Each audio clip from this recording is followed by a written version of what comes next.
Over to Dr. Pooja, madam, please.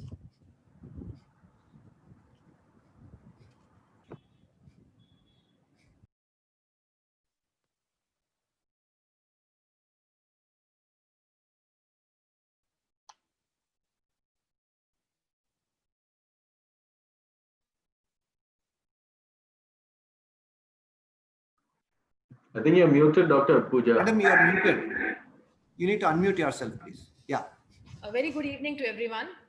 Multiple newer acronyms in imaging are providing essential guidelines and treatment, and they are not like an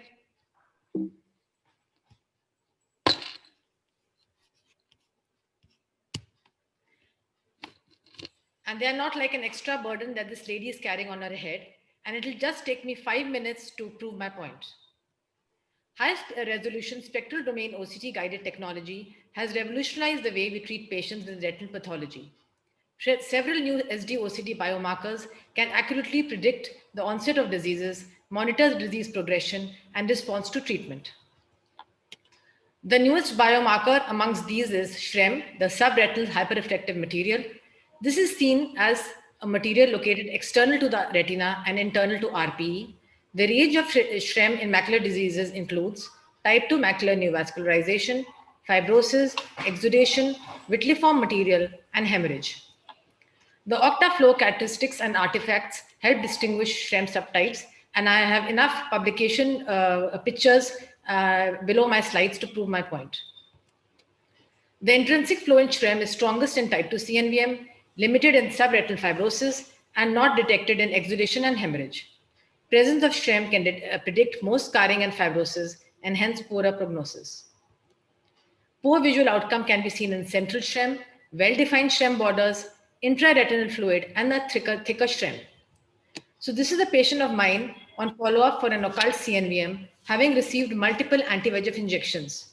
Without the knowledge of SHREM, we could have mistaken this for a type 2 CNVM and unnecessarily injected him with more anti-VEGFs when actually he doesn't require any. This is a beautiful OCTA image of a patient in our center showing a vascularized SHREM, as you can see in the bottom left corner, with intraretinal cystic edema on OCT, telling us that along with disciform scarring, this patient also has an active CNV component and requires more anti-VEGF injections. Coming on to hyperreflective dots.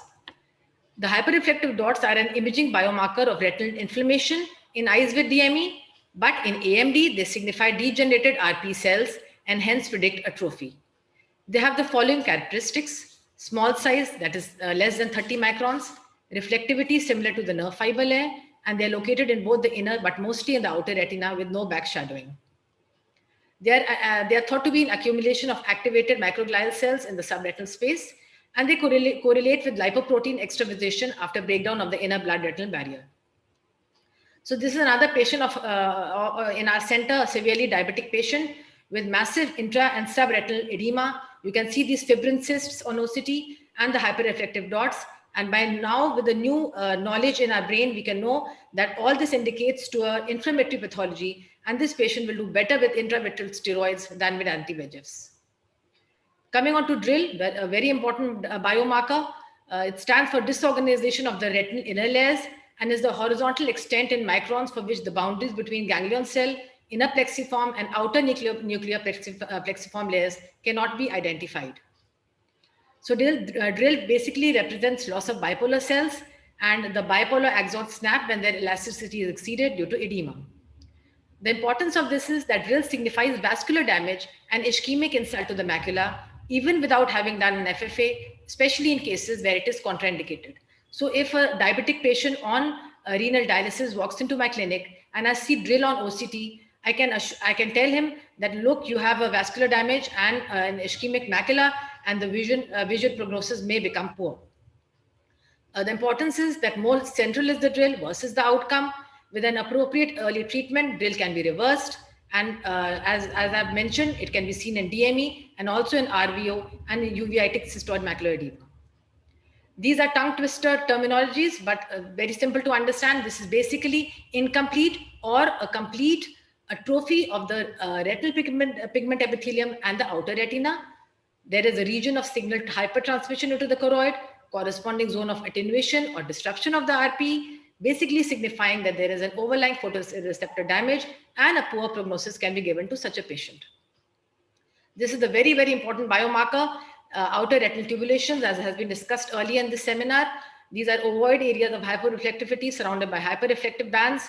Frequently, you can confuse them with intraretinal cysts, and presence of ORT indicates disorganized outer retinal layers, irreversible photoreceptor damage, and worse visual prognosis. So if you don't know that we are dealing with an ORT, we will think that this is an intraretinal cystic edema, keep giving anti-VEGFs, and the patient will not show any improvement. Time's up. Just one last slide, the ectopic inner foveal layers, they are newer terminologies helping us to prognosticate the visual prognosis in ERMs. So these are the 4 layer, stages. The stage 1 where you can see the foveal contour within ERM, stage 2 where the foveal contour is lost, stage 3 where there's ectopic foveal layers, and stage 4 when there's total disorganization and a very thick ERM and visual prognosis is very poor. So my last slide, in this era of technology, will a worthy opponent depend on old age roadmaps or sophisticated GPS navigation systems to accurately reach his destination on time without much delay?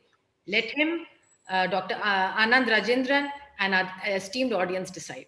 Thank you so much for your patient hearing, and thank you to AIOS, ARC, Chitra ma'am, and Dr. Srinivas for giving me this opportunity. That was a very good rebuttal, Dr. Pooja, to Dr. Ashay. So let's hear from Dr. Anand, his final verdict. Yeah, I think both have made very spirited, debates and the talking points. So I think from a scientific community point of view, all of us want to see terminology which is of practical significance and practical relevance. It should be that. So that is very important to have. Now that said, we have to distinguish the music from the noise. We don't want an unwanted clutter also. That is where the role of these nomenclature groups, which I think Ashay pointed out, was very important to have some sort of a consensus on what we are talking. I think one slide which I really liked in Ashay's thing was Dimitri Baba's slide, where he said that all of us need to talk the same language so that we understand what we are discussing. That's said. But that apart, in favor of Dr. Pooja also, I think from a research point of view, we also need to look at new pathologies. And even if it's not immediately understandable, if the relevance is there today, we need to park some of these so that we understand that with for future research that new things may come out. For example, SHREM, when it came out, we all thought that it was just when it came out initially, it wasn't very useful, but studies showed that there is a practical and a definitive significance in terms of visual outcome, which I think Dr. Pooja also highlighted. So I think very importantly also a role, many of us here are reviewers. So we also need to see whether this term has been talked about in a different way earlier, and filter out those which are just about playing with semantics and just rechristening something. Rechristening should only be allowed if there is a renewal of understanding of pathology.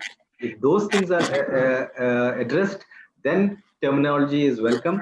But like I said, finally, we need to have consensus on what we are talking about, and both are kind of welcome. But what's most important is to have things which are of practical significance clinically as well as surgically. Thank you, Dr. Anand.